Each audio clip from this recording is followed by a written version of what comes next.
Hi, I'm back. We have to continue the conversation from earlier today. So, I was talking about bringing your body into your drawing practice, your whole body, because what happens so much with when we go to draw, people tend to fall into the rut of like it's very mental, it's very visual, and it's like fine motor skill. It's just you and your fingers. In model drawing magic, and all my courses tend to focus on this, bringing your whole body into your drawing experience so that you're not like all up in your head, and so that there's a lot of vital life energy coming into your drawings. Well, how do we do that? That's what I'm going to talk about today. After the last live stream, I thought, I could think of 6 ways to share with you how you can bring your body into your drawing. These are the first 6 that came to mind. And this is in honor of Model Drawing Magic program. The first module is dropping Tuesday. And the early bird discount ends midnight Monday. So I wanted to remind you of that. Okay, so when you're drawing, in Model Drawing Magic, we use the body. We use figures, mostly standing figures in any and all of these different kinds of poses to be the subject of our drawing practice. To observe the body and get to know how it works and how it moves and how it looks from all the angles. But also, oh my gosh, it just started pouring rain. But we also do this not just to master the body and celebrate the expressions of the human body, but also just to learn to draw, to really change the way we see ourselves when we draw or the act of drawing, and to dive into it so it can become more of an open flow, because a lot of us, drawing becomes very loaded and like blocked up for all kinds of different reasons. So, oh my gosh, did I tell you it just started pouring rain? The electricity literally just went out. Listen, the wind is blowing so hard. Oh my gosh, it's beautiful. Are you scared?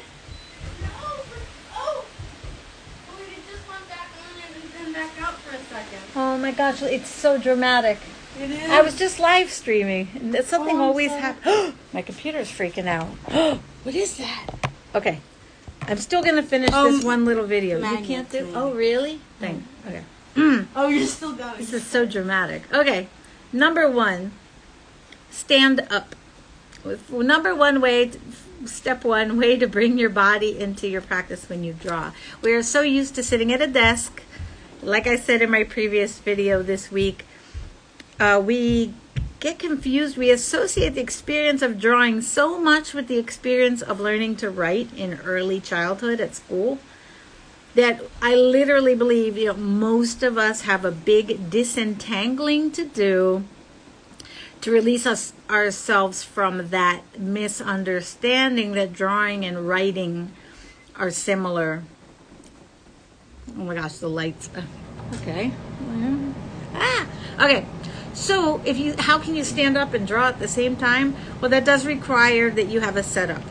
One thing you can do is that if you have like a drafting table that's angled, another way to bring your body into your drawing practice is never draw in a way that you feel uncomfortable. Now, I know that sounds obvious, but again, squirming in school desks for 12 years will pretty much get you used to being uncomfortable while you work, while you create. And so breaking that too and this is why we let our pleasure kind of guide us, what feels good. So if you're standing up, then you're on your feet, you can like move as you draw. You're more likely to be drawing with your arm. More on that in a second. Okay, so standing up requires you to have an angled table, or you could be standing up over a table. Just make sure that table is not too low, because again, if your lower back or your neck are feeling strained, that's guidance that you still have to adjust your surroundings. Make sure you get things into a place that feels comfortable. Why are drafting tables angled? Because my best advice for anyone your drawing table, your drawing surface should be parallel to your face. So if you were looking straight up and out, it would be nice to have something right like this, parallel to your face. I don't find that practical because it hurts my arm to always be holding it up and out. Okay, but if I'm looking slightly down and slightly up, and my table is also angled, that's a very comfortable position. And I will draw more accurately because if my face is parallel to my drawing surface, then there's no foreshortening or distortion happening. If your paper is flat on the table, everything you look at is going to be distorted the more that you relax, the more that you bend over to get parallel to the paper. Do you understand? Just like when you look at a highway and it vanishes out into the horizon, that's foreshortening, right? So the same thing happens with a body. When you're drawing a body, you're going to draw the bottom is going to look bigger, and what's at the top of the page is going to look smaller to you than it is in reality, which is going to distort the proportions of your drawing. I sound like I'm rambling. Now, I thought I wasn't going to say much. Now there's so much to say. The second thing related to that, this is not the order I had written, but is the point of using large paper. Because yes, large paper also will mean more foreshortening because you're covering more distance. So again, as long as you are parallel to your paper, that's not going to be a problem. Large paper gets you out of your fingers and head style of drawing because you start to use these large sweeping movements. Doesn't mean that you always have to draw large, but it reminds you, I think until you have the experience of drawing large, you're never going to draw the way you will once you've had that experience. I think it's very important. Also, when you draw large, it's immersive, meaning you become like in the page. Again, embodiment, right? Again, that's a way to bring your body into your drawing. You're in the drawing. It's not so much smaller than you. And yet, that could make you feel that the drawing overwhelms you, overpowers you. But because you're standing up, you still have dominion over the page, which I know that sounds strange, but some of you are going to know what I mean. Okay. Another way to bring your body into your drawing is to play music while you work. Try drawing without music, and the minute you put on music that you really love, you're going to feel that life force energy move through your body. Instant change. Instant difference in the experience. So I highly recommend. And of course, different music is going to bring a different experience to the page every time. So you're going to find certain music supports a certain kind of drawing experience. And I leave that to you. That's quite personal. In my classes, in my live classes, I do lots of world music, jazz, and lots of Brazilian music. So those are my personal favorites, but the reason they are and the reason I choose them is because I can feel my life energy circulate very quickly when I tune into those musics. That's stand up, large paper, play music. Next way to bring your body into your drawing experience is to get dirty. And I know, messy, dirty, and again, these are all no-nos from early on. I mean, when do we stop finger painting at school? Like probably after kindergarten. And I understand why, but when I was 18 and I was in my first drawing class where we used charcoal, and the minute I got goosebumps, and I haven't even said it yet, the minute my teacher said, now take your hand and wipe it over everything you just drew, I just can't begin to tell you. And again, maybe some of you will know what I mean without me telling you. Wiping my hand over the page and watching everything turn smoky and soft and then looking at my hand and seeing the black, and then getting an itch on my nose and finding the black on my face. There's something about it. You know what I mean? This sensual experience, this physical mixing, and also the softening that happens when you are making a mess. The minute I wiped my hand over the figure I'd drawn, all the lines became less linear, less harsh, and more soft, and I could start to see hints and echoes of what I might like to do with the drawing. It also allowed me to realize that drawings are living, evolving, moving, changing things. There are many ways you can get messy with work, or get dirty. Getting messy could also involve taking your paper and wrinkling it up into a ball and then flattening it out before you draw.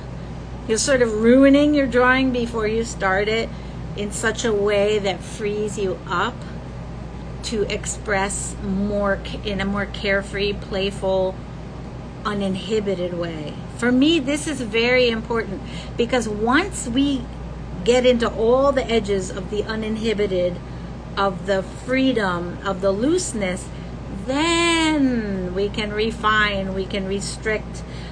I want you to have the experience of learning that the worst things you can do, the biggest messes you can make, are full of gems, are full of gifts.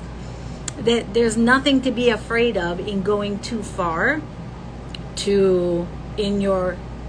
out to your edges. That if you go out to your edges and make a big mistake or big mess, that there's actually always a gift there that you can bring back into your more refined work. In fact, so often when we stop trying to draw right, our drawing becomes more honest and thus more accurate, and thus it's actually more like correct, even though it's more raw. And these are things that I can talk about, but as you experience them, they become very familiar. The other thing on the list, it's funny, the first thing on the list for how to bring your body into your drawing was to stand up while you draw. But the other one is get down. And that doesn't mean sit in a desk. That means get on the floor. And this also works better with large paper. I wouldn't recommend getting down on the floor with a large piece of paper and drawing for hours all day. But the other things I told you about, like with your neck and your back, something like that could be uncomfortable after a while. But when you get down on the floor, you tap into that childlike, like that's how we played all the time when we were little. And at some point it was sit in a desk, sit in a table, sit in a chair, and do things this way. The minute your body gets down into like a squatting or sitting or hands and knees position to create art, for me it's just like it's like someone put batteries in. You know, the energy changes completely. I feel again connected to my work. We were talking, body is in the work. It's embodied. I feel playful. I feel free. I feel joy. It's like very quick. And maybe, that might not be for everybody, but like I said, I teach from what I know and from what I've experienced. And the final way on my list here I wonder if I should share this exercise. One exercise of drawing that you can do on the floor. I will never forget having this experience. The biggest paper you can get, the biggest you can buy is like 18 by 24, but if you have something on a roll, you could use that as well, or some brown bags. But close your eyes and touch things. And it doesn't even matter which hand you're drawing with, but draw what you feel with your eyes closed. Okay, that's the kind of things that's going to come up in Model Drawing Magic course. I wasn't expecting to drop that one today, but that is very powerful. And that's the kind of exercise that I could tell you about, but if you're not in a class setting, you probably will hear it and you won't do it. But when you do it, you feel the impact that it has on you. I will never forget the time I did that. On the floor, a writing instrument in one hand, and the other hand touching things. Imagine if I'm holding this hair clip and I'm touching all the bumps very slowly while moving my hand in sync with what I feel, not even what I see. These connections between the hand and the senses.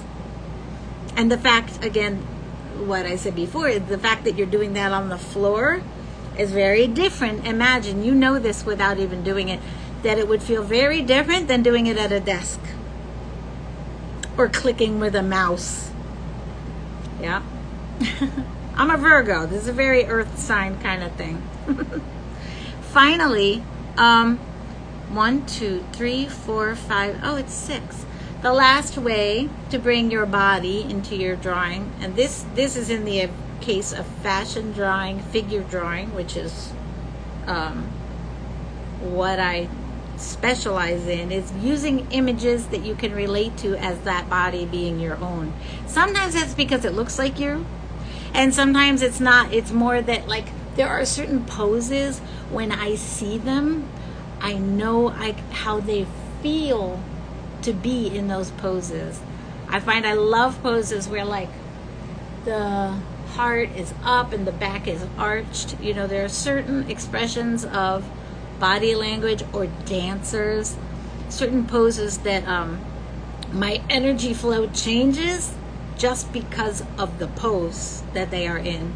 But the other thing is, how do I feel if I'm drawing a body that looks or feels like it's me, like it's mine, as opposed to having it be, you know, something that's other. And so that's something, you know, the choice of images that you use. And so I don't know if we ended up with 6 or 7 or what it was, but I hope that was helpful and made you think or feel. And I would love to hear in the comments anything that came up when you heard those. Any thoughts that came up, any questions. And if you have any questions about model drawing magic, the price on the link right now is $300 less than it will be on August 1st. That's the early bird discount. And the modules drop once a month, once a week. And there's a private course area where you can share your practice, and there's supplemental, all these videos that you can practice the exercises with. And from August to September, we're gonna have Friday night, 1 hour, just an hour, which is short, but it's something. Practice sketch sessions on Zoom so that you can ask questions and have that little jolt of committing to putting the exercises into practice. That live component, I don't always have it in Model Drawing Magic, but I prefer, and so we're doing it this time around. Thanks for being with me. Help somebody. Oops, my battery's going.